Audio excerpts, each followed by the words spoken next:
Bab 140. Mereka bukan pasangan suami istri yang sesungguhnya. Setelah dia menunggu hampir setengah jam, Clairsen dan Davin Ye akhirnya sudah selesai makan.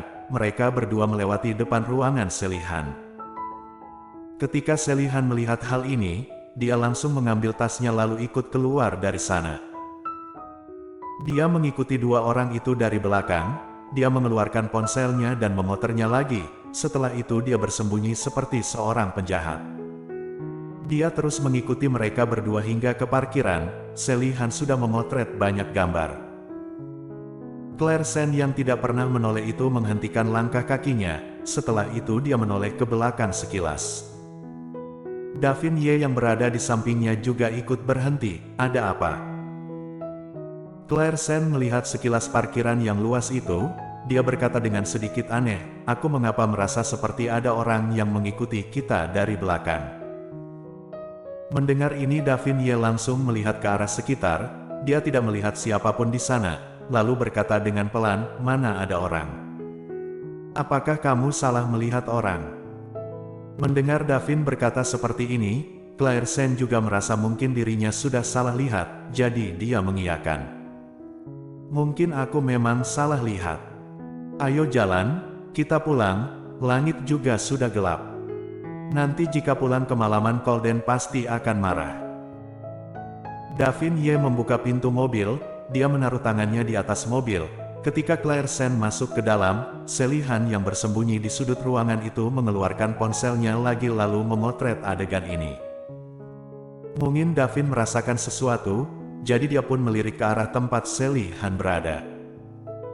Selihan terkejut hingga bersembunyi kembali ke belakang pilar, detak jantungnya berdetak dengan kencang. Apa dia ketahuan? Kalau begitu apakah hasil foto yang diambilnya hari ini akan ditarik kembali? Nanti ketika berhadapan langsung, bagaimana cara dia memberi penjelasan kepada Claire? Perasaan hati Selihan sangat kacau. Beberapa saat kemudian dia mendengar suara mobil berjalan. Dia barulah keluar dari belakang pilar itu, melihat kepergian mobil itu. Sebenarnya, Davin Ye melihatnya atau tidak? "Kakak, hari ini terima kasih ya." Setelah mobil itu sampai ke kediaman keluarga Ye, Clairsen membuka sabuk pengaman, lalu berterima kasih kepada Davin Ye. Davin Ye tersenyum kepadanya, dengan lembut berkata, "Kita satu keluarga, ini bukanlah apa-apa. Kamu masuklah ke dalam." "Terima kasih Kak, kalau begitu aku masuk dulu ya." Setelah itu Clairsen membuka pintu dan meninggalkan garasi mobil. Karena pergi makan sup ikan, jadi seluruh tubuh Clairsen penuh dengan keringat. Setelah masuk ke kamar dia langsung mandi, sekalian membuang aroma di tubuhnya. Setelah dia keluar dari kamar mandi, Colden Ye masih belum pulang. Ketika dia mengambil handuk untuk mengeringkan rambutnya, dia menyadari kalau selimut yang ada di lantai ternyata sudah hilang. Ekspresi wajahnya berubah, dia menoleh melihat kamar itu sekilas, selimut yang tersisa hanya berada di atas kasur Colden Ye. Terlalu kelewatan. Clairsen langsung mencari pelayan wanita untuk bertanya. Pelayan wanita melihat ekspresi wajah Claire langsung terkejut, berkata, "Nyonya muda kedua. Selimut itu sudah kotor, jadi kamu pergi mencucinya." "Cuci?"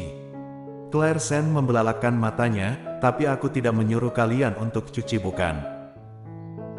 "Maaf Nyonya muda kedua, ketika kami merapikan kamar dan menyadari kalau selimut itu sudah kotor baru membantu Anda untuk mencucinya. Nyonya muda kedua, jangan marah." "Sudahlah." Clairsen malas untuk memperhitungkannya. Dia hanya berkata, "Sudahlah kalau sudah dicuci, kamu siapkan aku 2 buah selimut oke?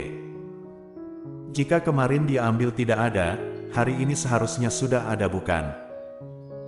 Akhirnya siapa sangka pelayan wanita itu masih menjawab dengan terbata-bata, "Nyonya muda kedua, takutnya tidak bisa." "Mengapa? Selimut itu masih belum kering." Dia berkata dengan terbata-bata. Terlihat jelas kalau mereka salah dan tidak berani menatap Clairsen. Sekali Clairsen mendengar ini, dia hampir tertawa karena kesal. Semua selimut masih belum kering, hari ini mereka juga membawa pergi satu-satunya selimut yang digunakan olehnya. Claire Sen berkata dengan pasrah, jika tidak ada selimut, apa aku malam ini akan pergi tidur denganmu? Mendengar ini pelayan wanita itu langsung mundur 2 langkah ke belakang, hampir saja mereka jatuh di hadapan Claire Sen. Jangan ya nyonya muda kedua, bukankah di dalam kamar masih ada kasur? Kamu dan tuan muda kedua tidur bersama saja. Claire Sen. Dia bisa tidur bersama dengan Claire Sen. Tidak mungkin terjadi. Apakah Golden Ye yang menyuruhmu melakukan ini dan berbicara seperti ini? Bukan. Pelayan wanita itu menggelengkan kepala, lalu dia menganggukkan kepala di bawah tatapan mata Claire Sen. Tuan muda kedua mengatakan kalau selimut nyonya muda kedua sudah kotor, jadi dia suruh kami untuk mencucinya. Untuk kalimat yang belakang itu, aku yang mengatakan sendiri.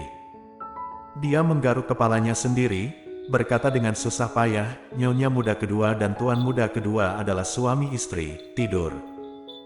Tidur bersama bukankah sebuah hal yang normal?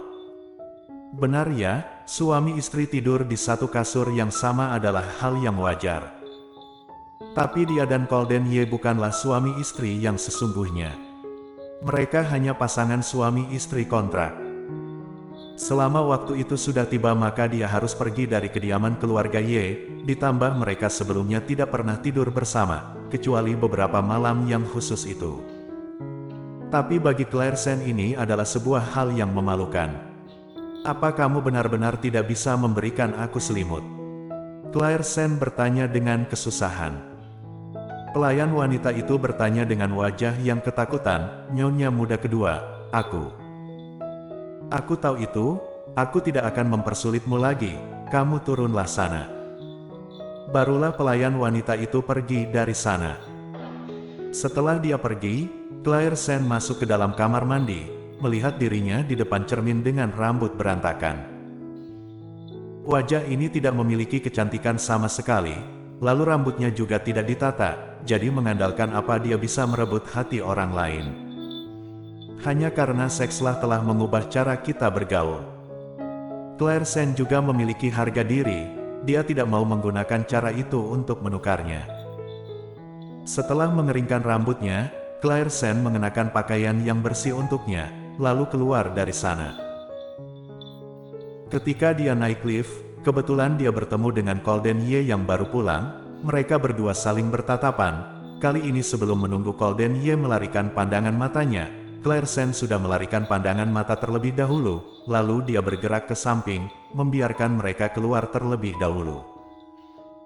Arthur Xiao mendorong Golden Ye keluar, lalu bertanya dengan aneh, asisten Sen, semalam ini kamu masih ingin keluar? Claire Sen menganggukkan kepala menjawabnya, ada sedikit urusan. Mereka keluar dari lift dan Claire Sen masuk ke dalam lift. Golden Ye menggerutkan keningnya, tiba-tiba teringat sesuatu, ketika ingin memanggilnya, namun pintu lift itu sudah tertutup. Arthur Xiao mendorongnya, berjalan sambil berkata, Tuan Muda Ye, sebenarnya ada apa antara kamu dengan asisten Sen? Aku lihat asisten Sen tadi tidak melihatmu, selain itu sudah malam seperti ini, dia masih mau melakukan apa? Golden Ye. Tuan Muda Ye, bagaimana? Diam. Golden Ye mengeluarkan aura yang dingin pada tubuhnya, hal ini berhasil membuat Arthur Xiao diam dan tidak bersuara. Setelah Claire Sen keluar dari kediaman keluarga Ye, dia pergi ke mall yang berada di dekat sana untuk membeli selimut, termasuk spray dan juga bantal. Yang lebih menguntungkan lagi adalah dia masih memiliki uang lebih yang cukup untuk membeli semua ini. Ketika dia kembali ke kediaman keluarga Ye sambil membawa selimut, dia masuk ke dalam kamar dan bertatapan dengan mata tajam Golden Ye, lalu Claire Sen pun tanpa sadar memegang erat selimut yang ada di tangannya, setelah itu melepaskan sepatu dan masuk ke dalam. Setelah melihat barang belanjaan Claire Sen, Golden Ye mencibirnya, kamu ini benar-benar bisa melakukan segala hal, apakah sangat menyulitkan untuk tidur satu ranjang denganku? Langkah kaki Claire Sen berhenti, lalu dia diam-diam berjalan ke sana untuk membuka selimut di atas kasur. Setelah memasangnya dia baru menjawab kata-kata Golden Ye.